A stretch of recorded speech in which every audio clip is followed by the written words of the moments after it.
सभी का। आप देख रहे हैं बात आज की चैनल। मैं हूं आपके साथ पारुल शर्मा। तो आइए सबसे पहले देखते हैं हेडलाइंस।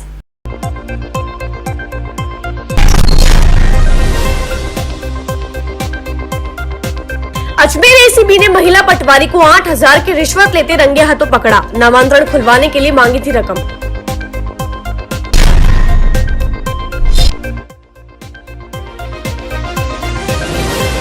सवाई हत्याकांड के मामले में एक और आरोपी गिरफ्तार। रेकी करने की बात आ रही है सामने।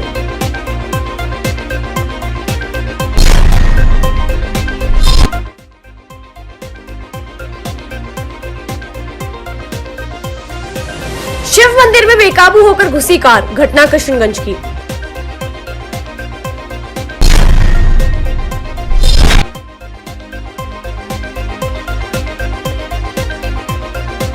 नौकरी का झांसा देकर बेरोजगारों को ठगा। युवाओं ने लिखवाई गंज थाने में रिपोर्ट।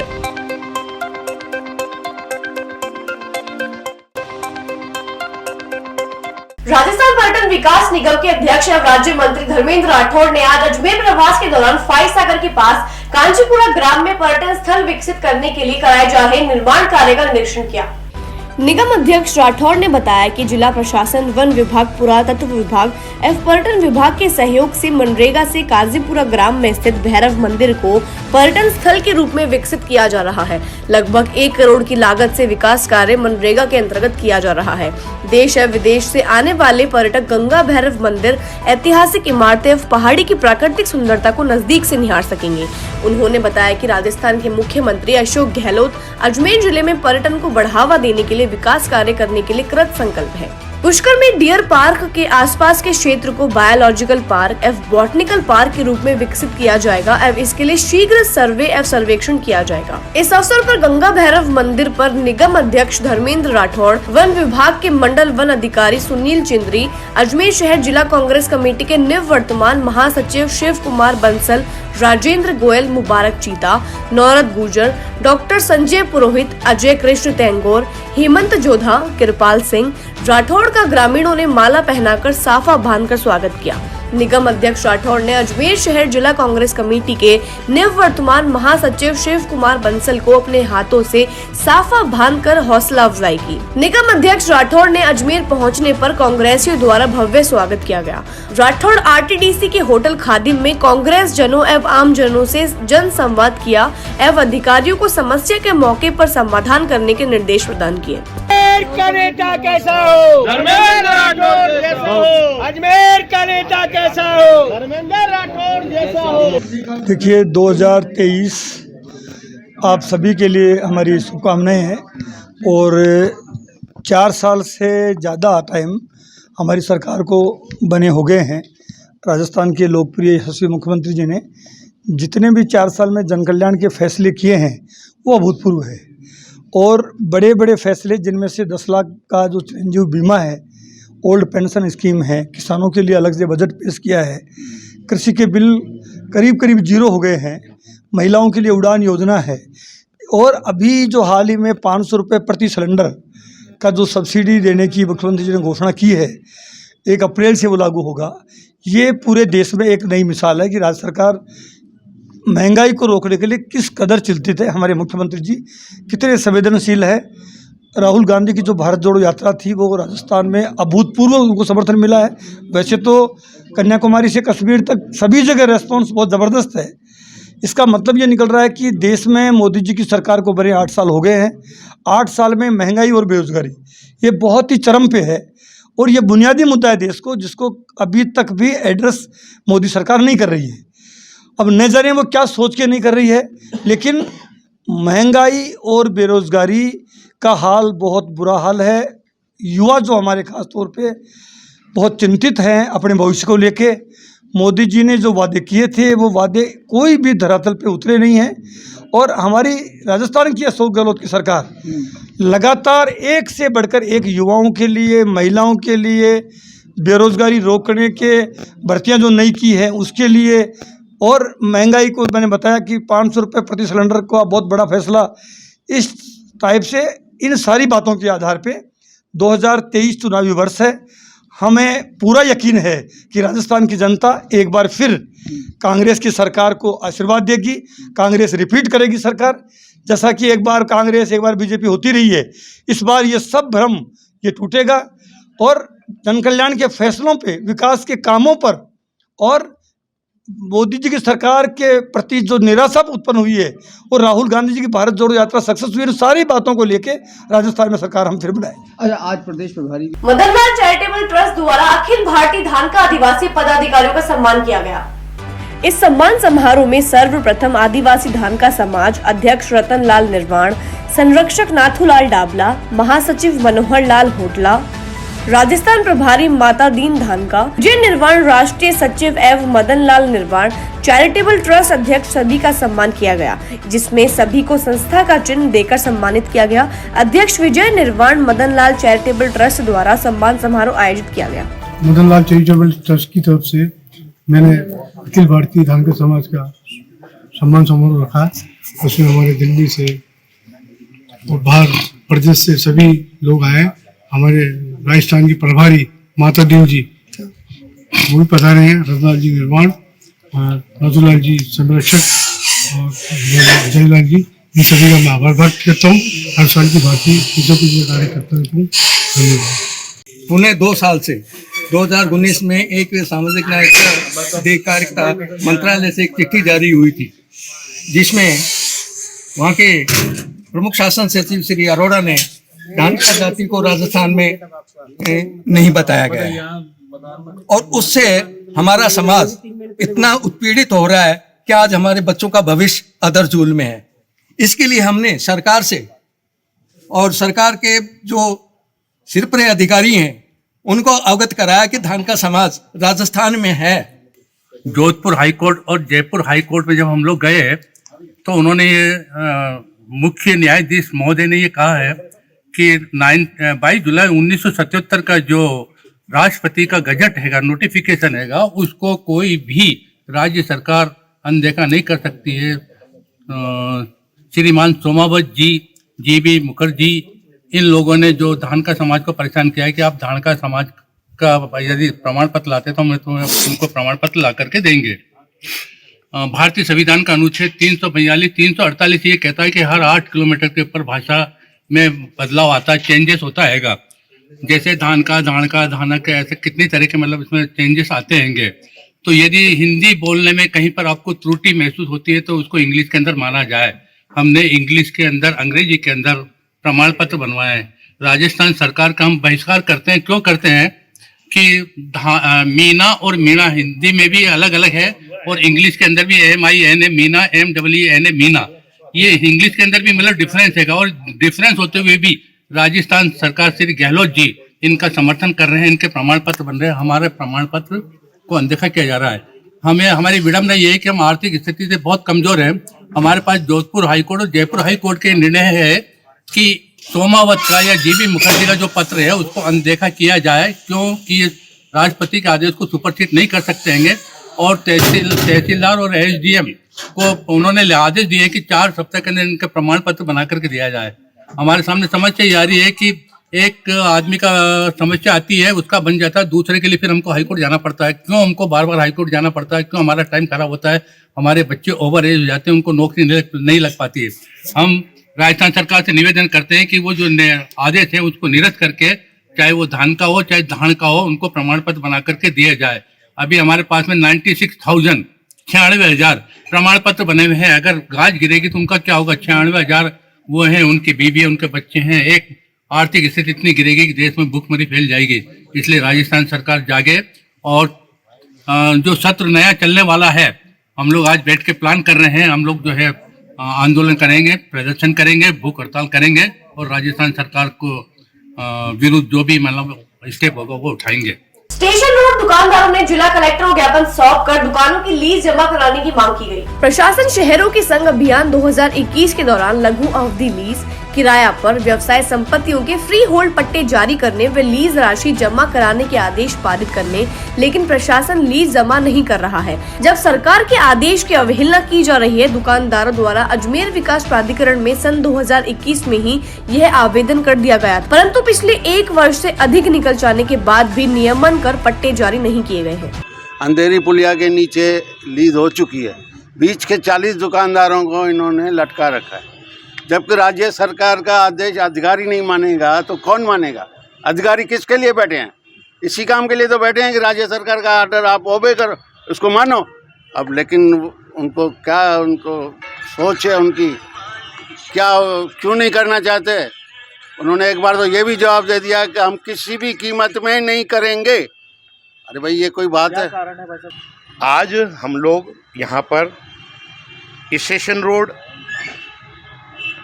लीज होल्डर एसोसिएशन के सभी पदाधिकारी यहाँ पर आए हैं और कलेक्टर साहब से मिला है। सरकार ने एक आदेश जारी किया था 2021 के अंदर कि जितनी भी दुकानदार हैं, जितने भी मकान हैं, उन सबको जिनके लीज ख़त्म हो चुकी है या लीज जिनके किराए नहीं जमा हुए हैं, उन जमा करके उनको लीज को जमा करके उसको रेगुलाइजेशन कर दें। सरकार ने ये आदेश निकाला 21 सितंबर 2021 को। उसके पेज नंबर 10 नंबर, 11 नंबर और 12 नंबर के अंदर जो 14 नंबर जो है उसमें निकाय तथा लघु अवधि लीज किराए पर दी गई व्यवसायिक संपत्तियों को फ्री होल्ड पट्टे देने जारी करने के संदर्भ में एक आदेश जारी किया था। इस आदेश के अनुसार हमारे जितने भी दुकानदार हैं उन्होंने वहाँ पर अप्लाई कर दिया एडीए के अंदर। पिछले 1 साल से लगातार एडीए के अधिकारी चक्कर लगवा रहे हैं और किसी तरीके से किसी न किसी तरीके का व्यवधान पैदा कर रहे हैं। जब सरकार की मंशा इनको करने की है तो क्यों एडीए के अधिकारी इसको नहीं करना चाहते? हम सभी दुकानदार यदि इन पैसों को जमा कराएंगे तो करोड़ों रुपए की आमदनी एडीए की होगी, परंतु एडीए इन पैसों को जमा न करने का क्या उनके मन में मंशा है, इसके बारे में जानकारी नहीं है। पिछले दिनों हम लोग अधिकारियों से जब हम लोग वापस मिले तो उन्होंने किसी तरीके से टल्लम टूली करते हुए बोला कि हम देखते हैं वहाँ की रोड थोड़ी चौड़ी नहीं है, ये नहीं है, स्टेशन रोड थोड़ा छोटा है। परंतु बेसिकली स्टेशन रोड की जो रोड है वो 80 फुट से 100 फुट के बीच में है और बहुत अच्छी चौड़ी रोड है। और सरकार के जो मास्टर प्लान है उस मास्टर प्लान में भी 100 फुट है। परंतु सरकार ने एक आदेश और जारी किया 14 जुलाई को। उस जाली के अंदर कहा गया कि शहरों के अंदर राष्ट्रीय राजमार्ग अन्य सड़कों के मार्गाधिकार को पुनः निर्धारित कर पट्टे देने के संदर्भ में उन्होंने एक नया आदेश जारी किया। सरकार की मंशा थी कि इन सब चीज़ों को किसी तरीके से किया जाए, परंतु उसके लिए एम्पायर कमेटी को डिसाइड किया कि एम्पायर कमेटी इन सब चीज़ों को डिसाइड करके और उसको जगह की स्थिति के अनुसार कर दे। परंतु वहाँ की एडी के जो अधिकारी हैं, एडी की जो सोच है वो किसी तरीके से इस पैसे को लेने की नहीं है। जिस तरीके से लोगों को चक्कर लगा रहे हैं, बोलने के लिए तो फ्री होल्ड पट्टे दिए जा रहे हैं, परंतु फ्री होल्ड पट्टे के नाम के अंदर किसी भी तरीके की सुविधाएं नहीं दी जा रही हैं। तो इसके लिए आज हमने लोगों ने शुक्रवार को जब हम लोग मिले तो हमको थोड़ी वहाँ से निराशा जनक स्थिति आई। तो आज हम लोग कलेक्टर साहब से आके मिले। अजमेर एसीपी ने मंगलवार को 8000 की रिश्वत लेते महिला पटवारी को गिरफ्तार किया है। पटवारी द्वारा परिवादी से उसकी कृषि भूमि का नामांतरण खोलने के एवज में रिश्वत मांगी गई थी। एसीबी की टीम महिला पटवारी के आवास और अन्य ठिकानों की तलाश कर रही है। एसीबी उप महानिरीक्षक समीर कुमार सिंह ने बताया कि एसीबी अजमेर इकाई को परिवादी द्वारा शिकायत दी कि उसकी कृषि भूमि का नामांतरण खोलने की आवाज में खानपुरा के पटवारी दर्शना सबल द्वारा 8000 की रिश्वत राशि मांगकर परेशान किया जा रहा है। परिवादी से मिली शिकायत पर अधीक्षक राकेश वर्मा के निर्देशन में शिकायत का सत्यापन कर मंगलवार को टीम ने ट्रैक की कार्यवाही को अंजाम दिया। चंडी निवासी पटवारी दर्शना संबल अभिषेक को परिवादी से 8000 रिश्वत लेते रंगे हाथों गिरफ्तार कर लिया गया, जिससे पूछताछ की जा रही है। पटवारी और अन्य ठिकानों पर तलाशी की जा रही है। आरोपी महिला पटवारी के खिलाफ भ्रष्टाचार निवारण अधिनियम के अंतर्गत प्रकरण दर्ज कर अनुसंधान शुरू कर दिया है। दिनांक 3/1/23 को परिवादी ने रिपोर्ट दी थी और उस दिन हमने सत्यापन करवाया था, जिसने बताया कि हमारे कानपुर के अंदर पिताजी की जमीन है, जो पिताजी का देहांत होने के कारण विरासत खुलवाने के पटवारी खानपुर दर्शना के पास आए थे, जिन्होंने नामांतरण खोलने की एवज में 10,000 रुपये की मांग की। सत्यापन के दौरान 2,000 रुपये ले लिए थे दिनांक 3/1/23 को और आज 8,000 रुपये रिश्वत लेते हुए रंगे हाथों। ये दर्शना सबल है, पटवारी खानपुरा तहसील अजमेर की। इनके खिलाफ शिकायत प्राप्त हुई थी कि ये परिवादी से उसका कृषि भूमि का विरासत का म्यूटेशन खोलने के बदले में रिश्वत की मांग कर रही हैं। उसका सत्यापन किया गया। पुष्टि होने पर आज ये ट्रैप की कार्रवाई की गई, जिसमें उनको परिवादी से 8,000 रुपये रिश्वत के ग्रहण करते समय गिरफ्तार किया गया। खबरों का सफर जारी रहेगा, फिलहाल लेते हैं छोटा सा ब्रेक। अरे भाया, इंटरनेट बोले तो रेडीनेट फाइबर। अधिक जानकारी के लिए कॉल करें 7412001234 पर। ये सर्किट मामू नहीं बनने का, रेडीनेट फाइबर लगाने का। इंटरनेट बोले तो रेडीनेट फाइबर नेट। डिटेल्स के लिए 7412001234 पे कॉल लगाने का। सही है भाई। इंटरनेट बोले तो रेडीनेट fibre.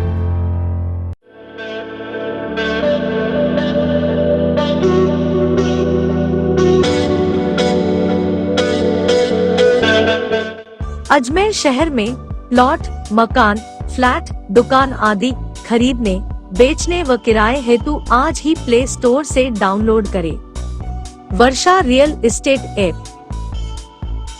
Varsha real estate, a unit of Varsha group, let's you live better.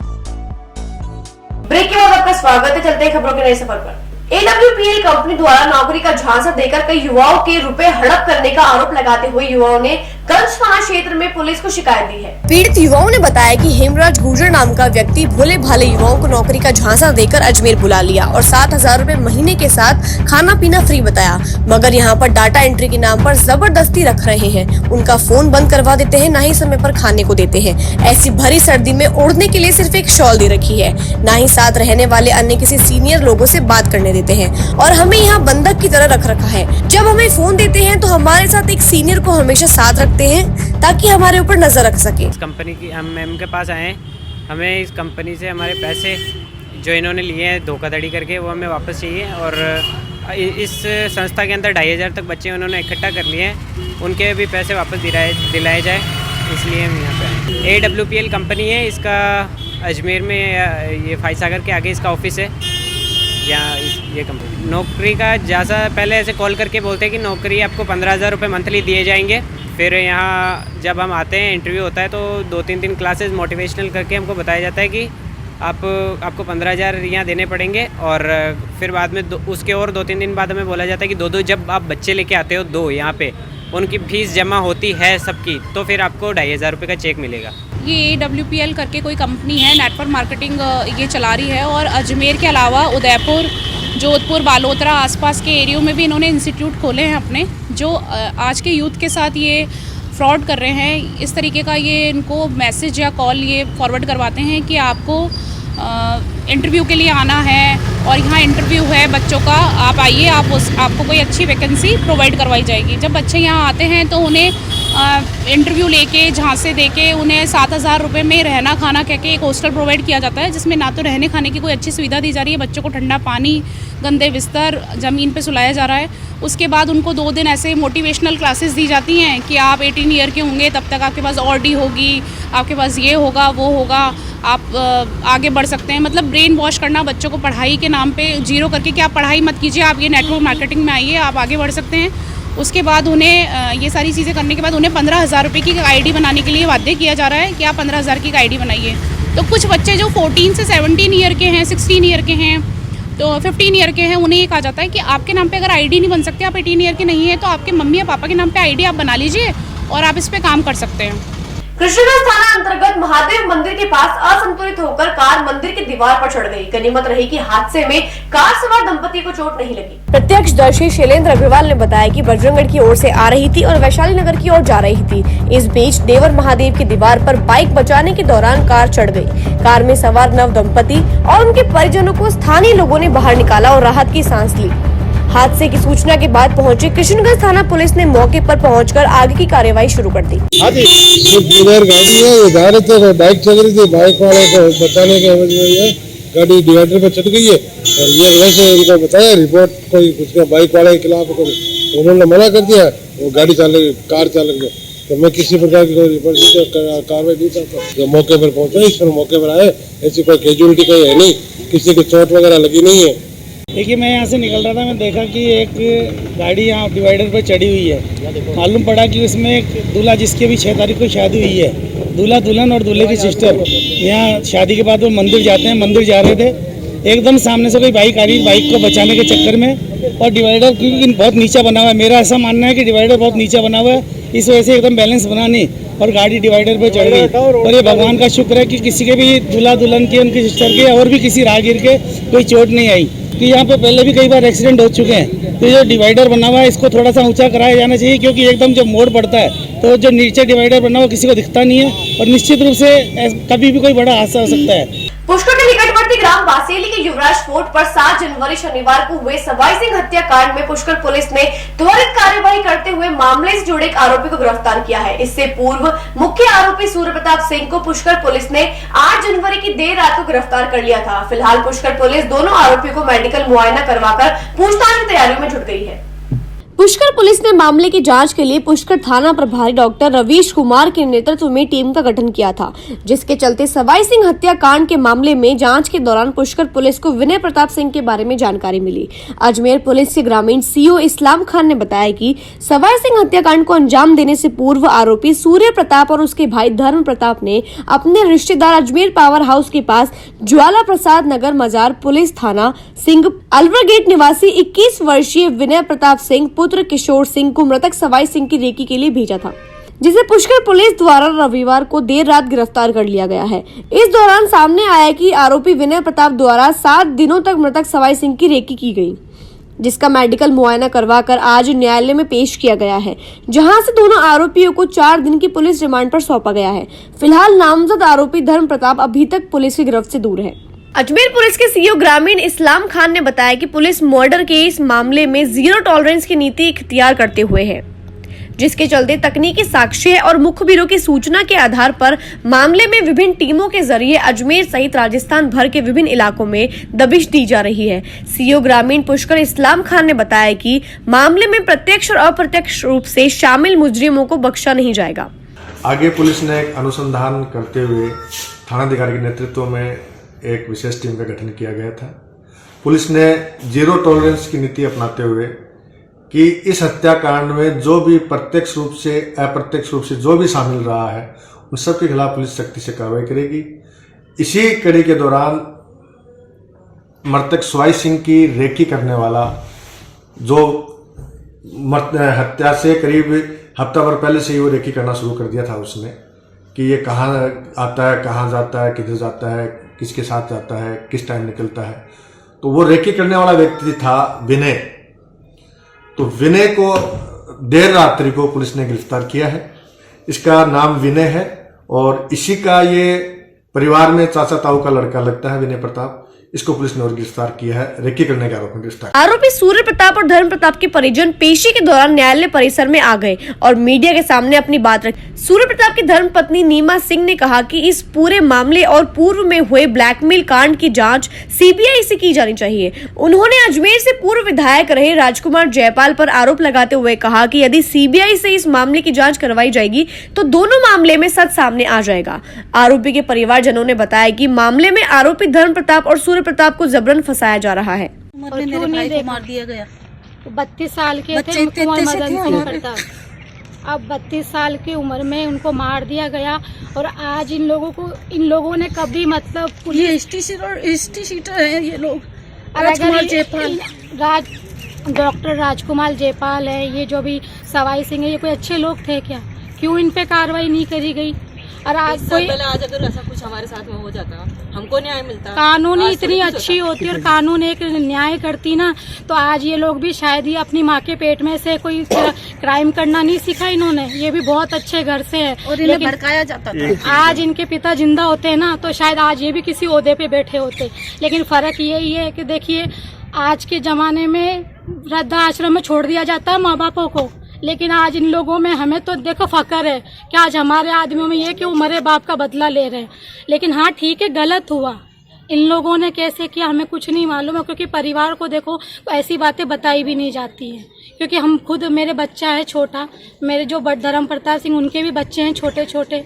अब हमसे बोला जा रहा है कि भाई देखो फैमिली एक बार जब ये सुनती है समझती है तो सबको लगता है कि भाई एक बार हम मिलकर आए, ये एकदम से क्या हो गया। क्यों हमें भी लोगों ने बताया कि आप ये देखो ये क्या हो गया।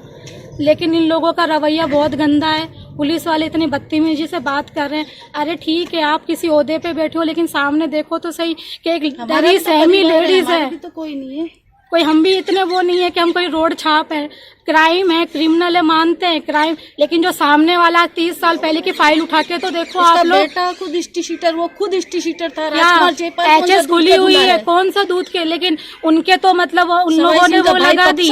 पक्षा कौन सा सही है? उन लोगों ने उनको न्याय दे दिया। तो पैर पकड़े थे उनके। आपका नाम बता दीजिए। मैं नीमा सिंह। आप क्या लगता है? सूर्य प्रताप की मिसेज है। न्याय उस दिन न्याय खा गया था जब मेरी माँ ने मुजरिमों के अस्पताल में पैर पकड़ लिए थे। जितेंद्र चौधरी के पैर पकड़ लिए थे हमारे भाई ने भी। और राजकुमार जयपाल बोल रहा था सवाई सिंह और पप्पू जा उस डोगरी को मरना पड़े भले ही, बाकी जितेंद्र को छुड़ा के लेकर आ।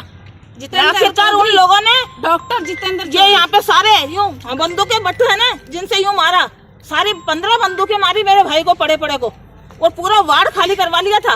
केवल एक मेरा भाई का पूरी प्लानिंग करके इन लोगों ने मर्डर करने की कोशिश करी। पुलिस व्यवस्था कहाँ गया था? उसके बावजूद मेरी माँ ने भागते हुए 15 गोली चलाने के बाद मेरी माँ ने कहा मेरा बेटा तो मर गया, 15 गोली मारी है। तो ये रिक्वेस्ट है कि कांग्रेस के अंदर इतने गंदे गंदे लोग भरे हैं इन्होंने। कांग्रेस वाले क्या सब गंदे लोगों को ही ओहदा देते हैं क्या? पैसा वाला भी हिस्ट्रीशीटरों को ही बनाया जाता है, गुनहगारों को ही बनाया जाता है क्या? अच्छे लोग नहीं है क्या उनकी नजरों में कोई भी है? क्यों ऐसे लोगों को टिकट दिया जाता है? राजकुमार जयपाल है उसको जिसकी सुरक्षा मरवाया, मेरे भाई को अस्पताल के अंदर गोलियां चलवाई है, उसको क्यों नहीं सजा मिली? बक्सा को क्यों नहीं सजा मिली? सवाई सिंह को क्यों नहीं सजा मिली? और राजकुमार डॉक्टर जितेंद्र चौधरी खुद डॉक्टर होकर मेरे भाई को गोली मारी, उनको क्यों नहीं सजा मिली? आज वो डॉक्टरी के ओहदे पे आज भी बैठा है। आबकारी विभाग के इंस्पेक्टर पोखर मल के खिलाफ एक तरफा सिरोही पुलिस द्वारा कार्यवाही करने पर अजमेर के आबकारी अधिकारियों में रोष व्याप्त हो गया।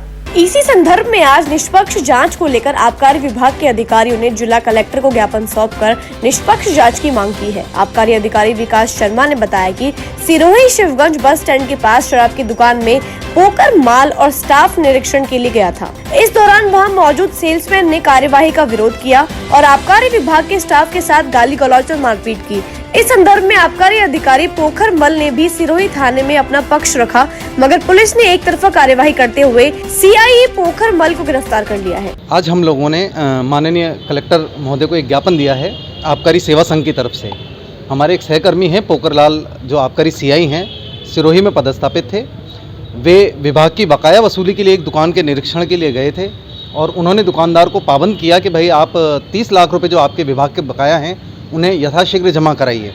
दुकानदार ने उनसे अभद्रता की, गाली गलौज और मारपीट की नौबत आ गई और बाद में उस दुकानदार ने हमारे आबकारी सीआई के विरुद्ध SC/ST एक्ट में एक मुकदमा दायर करवा दिया।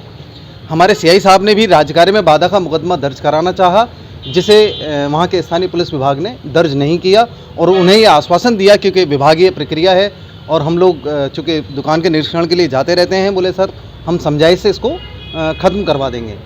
लेकिन फ्राइडे के दिन अचानक सीआई साहब को बुलाया जाता है और उन्हें अरेस्ट कर लिया जाता है। तो अगर ये हालात रहे तो हमारा कोई भी सीआई फील्ड में जाकर कैसे काम करेगा? इसको लेकर आबकारी सेवा संघ और आबकारी निरीक्षकों में बहुत गहरा रोष था।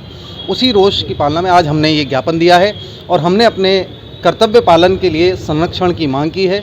हमने विभागीय ये मांग की है कि हमें पूरी तरह संरक्षण दिया जाए ताकि भविष्य में इसकी पुनरावृत्ति ना हो। और जब भी हम फील्ड में जाएं, चूँकि आबकारी विभाग बड़ी विषम परिस्थितियों में कार्य करता है, शराब माफिया से भी हमें जूझना पड़ता है और दिन और रात में भी हमें रेड कार्य संचालित करने पड़ते हैं, नाकाबंदी करनी पड़ती है।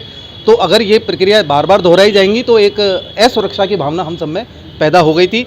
इसीलिए हमने राज्य सरकार से उचित माध्यम से निवेदन किया है और हमारे संघीय अधिकारी भी आज उच्च अधिकारियों से मिले हैं, ज्ञापन दिया है, सीएम साहब को भी ज्ञापन दिया है और हमें पूरी उम्मीद है कि हमें न्याय मिलेगा। दरगाह थाना अंतर्गत त्रिपोलिया गेट के पास अवैध रूप से आर्टिफिशियल ज्वेलरी की लगाई गई दुकान को नगर निगम के अतिक्रमण दस्ते ने हटाकर सामान जब्त कर लिया है। इस कार्यवाही के दौरान स्थानीय लोगों ने कार्यवाही का जमकर विरोध भी किया है। नगर निगम के अधिकारी श्वेता चौधरी ने बताया कि अतिक्रमण को लेकर पिछले कई समय से नगर निगम में शिकायत मिल रही थी, जिस पर आज पुलिस जाब्ते के साथ कार्यवाही को अंजाम दिया गया। कई लोगों ने कार्यवाही का विरोध भी किया, मगर मौके पर मौजूद पुलिस जाब्ते ने विरोध करने वाले 4-5 युवकों को हिरासत में लिया है।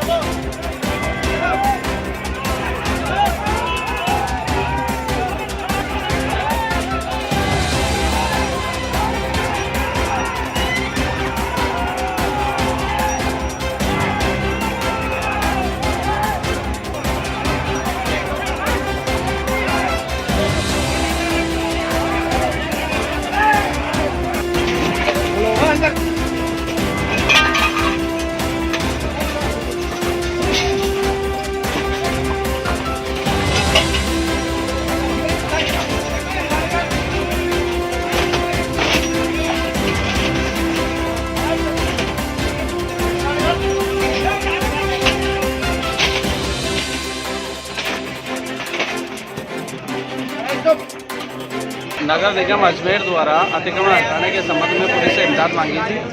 इस संबंध में उच्च अधिकारियों के आदेश से इमदाद दी गई थी। मौके पर विरोध को देखते हुए और पुलिस जाब्ता तैनात करके समझाइश करके और कार्रवाई जारी है। अतिक्रमण हटाने की कार्रवाई की जा रही है। हमने 4-5 आदमियों को डिटेन किया है। उस संबंध में आगे अतिक्रमण हटाने के बाद जो भी कोई कानूनी कार्रवाई है उसका अनुसार पोलियो गेट से आगे चल करके एक ट्रांसफार्मर के नीचे से अतिक्रमण हो रखा था, ज्वेलरी की शॉप जैसी बना रखी थी, उसे हटाया गया है। काफ़ी हमारे पास शिकायतें आ रही थी कि यातायात में बाधा होता है और तो इसलिए उस इससे अतिक्रमण को हटाया गया। हाँ, काफ़ी विरोध हमें झेलना पड़ा और उसके बाद जो पुलिस के सहयोग रहा पूरा, पुलिस प्रशासन की सहायता से हमने इस अतिक्रमण को हटाया। पुष्कर के आसपास ग्रामीण अंचल में अघोषित बिजली कटौती की समस्या से परेशान ग्रामीणों ने भारतीय जनता पार्टी ओबीसी मोर्चा अजमेर देहात के जिला अध्यक्ष अशोक सिंह रावत के नेतृत्व में मुख्यमंत्री अशोक गहलोत के नाम ज्ञापन सौंपा। ग्रामीणों का कहना था कि पुष्कर के ग्रामीण क्षेत्र में लगातार अघोषित बिजली कटौती की जा रही है, जिससे ग्रामीण क्षेत्रों में रहने वाले आमजन और किसानों को भारी दिक्कतों का सामना करना पड़ रहा है। पुष्कर सहित आसपास के ग्रामीण अंचलों में रह रहे किसान और आमजन ने भारतीय जनता पार्टी की ओबीसी मोर्चा देहात जिला अध्यक्ष अशोक सिंह रावत के नेतृत्व में उपखंड कार्यालय पहुंचकर एसडीएम सुखाराम पिंडेल को मुख्यमंत्री के नाम ज्ञापन सौंपा। इस दौरान सैकड़ों की संख्या में आए ग्रामीणों ने अघोषित बिजली कटौती के विरोध में जमकर नारेबाजी की। ग्रामीणों का कहना था कि क्षेत्र में शाम 6 बजे से 8 बजे तक की कटौती और दिन में 4 से 5 घंटे की अघोषित बिजली कटौती की जा रही है, जिसके चलते किसान, मजदूर और ग्रामीण अंधेरे में जिंदगी गुजारने को मजबूर है। एक और जहां सर्दी के चलते कृषि कार्य में किसानों को दिक्कत का सामना करना पड़ रहा है, तो वहीं बिजली नहीं मिलने के चलते खेतों में पानी पहुंचने में खासा दिक्कत पेश आ रही है। ग्रामीणों ने ज्ञापन के जरिए सरकार को जल्द से समस्या का समाधान करने की गुहार लगाई है। भाजपा ओबीसी मोर्चा अजमेर देहात के जिला अध्यक्ष अशोक सिंह रावत ने बताया कि अघोषित बिजली कटौती को लेकर उन्होंने विद्युत विभाग के पुष्कर कार्यालय में कनिष्ठ अभियंता को ग्रामीण की समस्याओं से अवगत कराया। साथ ही उपखंड अधिकारी को मुख्यमंत्री के नाम ज्ञापन सौंपा है। यदि पुष्कर के ग्रामीण अंचल में रह रहे आमजन की इस समस्या का समाधान सरकार त्वरित रूप से नहीं करती है, तो ग्रामीणों को मजबूरन आंदोलन की राह पकड़नी पड़ेगी, जिसकी समस्त जिम्मेदारी स्थानीय प्रशासन और राज्य सरकार की होगी।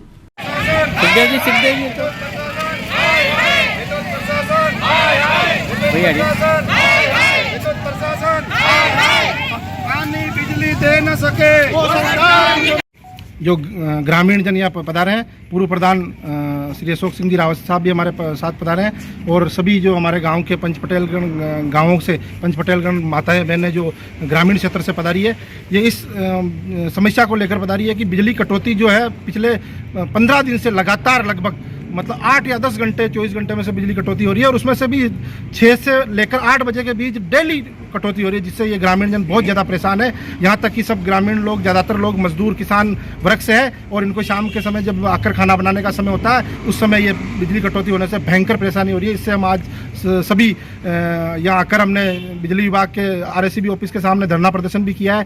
विधानसभा क्षेत्र के जो ग्रामीण एरिया है, जो हमारी 8-9 ग्राम पंचायत है, उसमें जिस प्रकार से लगातार जो अघोषित बिजली कटौती की जा रही है, इससे सभी ग्राम पंचायतों में सभी ग्रामीण जनों में गहरा आक्रोश है। और आज सभी ग्रामीण जन, हमारे सरपंच साहब कानस महेंद्र जी, सभी पंच पटेलगण, माताएं, महिलाएं और सब लोग आज यहाँ आकर के और बिजली पावर हाउस का हमने वहाँ धरना प्रदर्शन किया। वहाँ के कनिष्ठ अभियंता जयन साहब को हमने ज्ञापन दिया और उनको आज चेतावनी दी कि जिस प्रकार से आप 6 बजे से 8 बजे तक जो 2 घंटे शाम को बिजली कटौती कर रहे हो और 4 से 6 घंटे दिन में बिजली कटौती कर रहे हो, अगर जल्द ही इसमें सुधार नहीं किया गया तो आज तो ये सैकड़ों की संख्या में आए थे, बाकी आने वाले टाइम में हजारों की संख्या में लोग आएंगे। खबरों का सफर समाप्त होता है। देखते रहिए बात आज की चैनल। मिलते हैं आपसे अगले बुलेटिन में, तब तक के लिए दीजिए इजाजत। धन्यवाद।